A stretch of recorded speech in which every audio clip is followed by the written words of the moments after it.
O programa Mais Médicos, né, ele na verdade é uma reformulação de um programa mais antigo e na verdade na compreensão do governo sobre a atenção primária e sobre a importância da atenção primária na saúde populacional e no cuidado da população do Brasil. Esse é um modelo que ele foi readaptado algumas vezes e tinha outros nomes, se tiver alguém aqui mais antigo, não que eu seja muito mais velho assim, mas na minha época de faculdade tinha outro nome de programa, e aí cada governo, né, muda um pouco, dá uma modificada na lei. Veio um programa um pouco mais forte no sentido da Lei 12.871, que eu vou falar um pouquinho mais sobre, mas ele já existia quando se dava a nota da residência, minimamente, né, das provas de residência, como uma bonificação para quem atuasse por um tempo durante o programa da atenção primária, né, que existia previamente ao Médicos pelo Brasil, ao programa Mais Médicos. Posteriormente, isso foi consolidado como forma de lei, né? Então, hoje, todos os médicos de família, quem fez residência, quem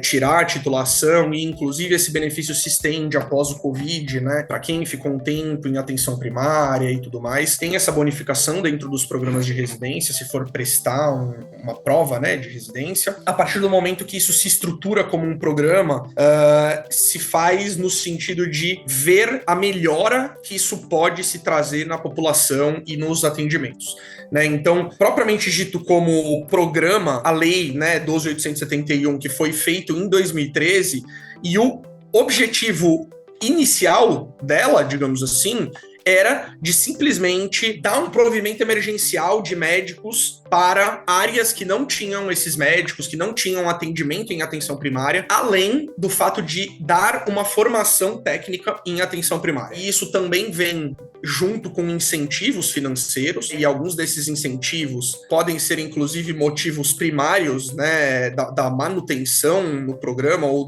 da entrada no programa, por que não? Quem está começando a trabalhar, ou então quem não quer trabalhar em pronto-socorro por diversos motivos, quem escolhe a atenção primária e quer aí alguns tipos de bonificações, né, pelo perfil do trabalho e pelo que a lei institula.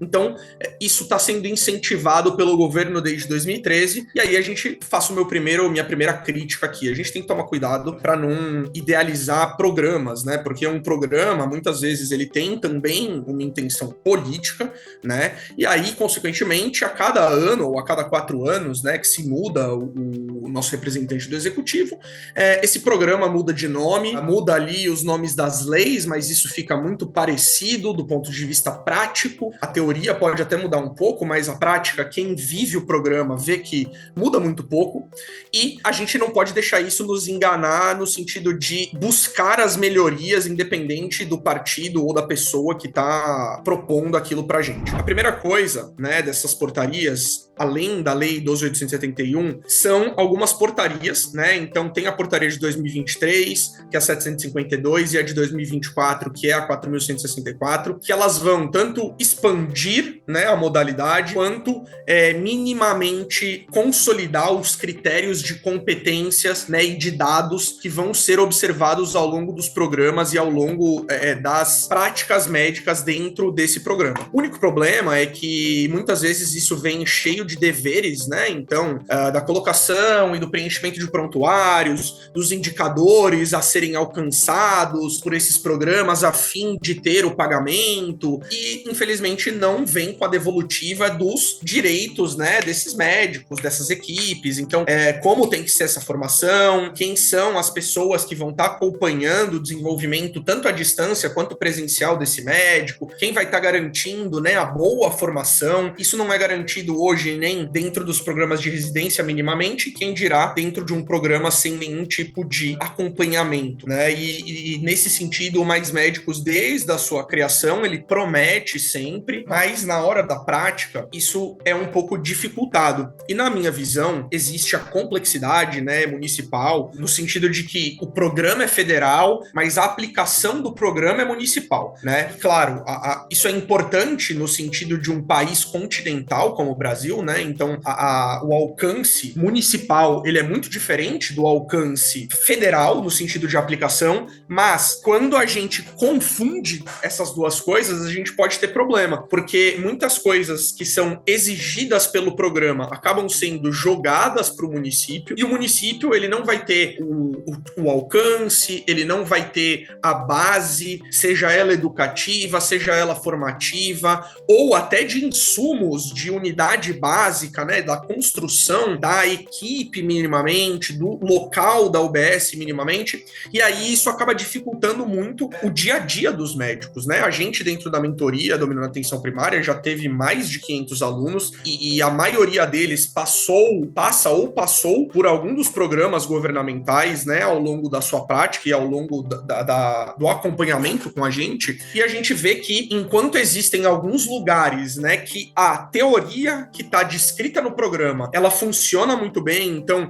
os tutores à distância, as tutorias, né, os programas a serem desenvolvidos, a prática, a realidade em muitos dos municípios é que isso fica esquecido, abandonado, e os médicos eles acabam tendo muito mais dificuldade na hora de agir do que propriamente tendo facilidades, que era isso que era para o programa garantir para esses médicos, né?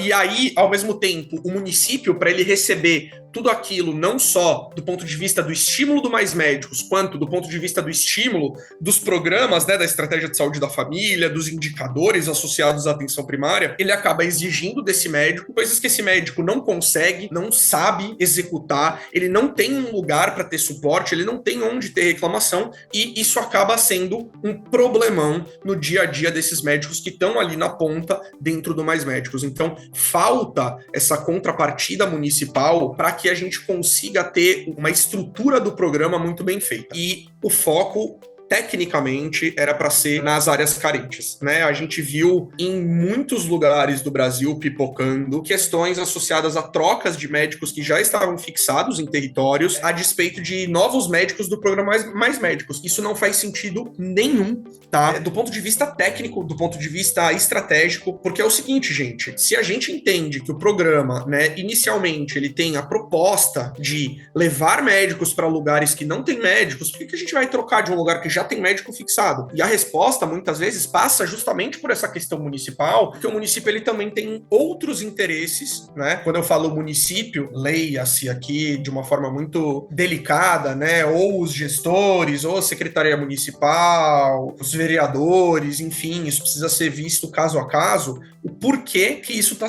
acontecendo a troca, né? O 38º, então, foram mais de 3.184 posições em 1.500 cidades do Brasil, tá? Tecnicamente, né, tem os cursos do UnaSUS, e eu tenho acompanhado em alguns lugares esses cursos que estão sendo dados. A minha impressão é de que esses cursos, eles tangenciam aquilo que era necessário, né? As coisas, elas acabam ficando muito do ponto de vista teórico e muitas vezes superficial, e a prática desses médicos é muito desafiador, tá? E aí, o que a gente vê nesse programa, né? Então, essa formação básica, né, que são os módulos de acolhimento e avaliação, que é o MAV. Depois que esses médicos foram selecionados, eles vão receber orientações sobre o funcionamento, sobre o que ele vai ter que trabalhar, eles vão passar, né, por esses treinamentos focados em atenção primária que o Ministério passa, então seja de universidades parceiras, seja do próprio UnaSUS, seja do município ou do próprio Ministério da Saúde, tá?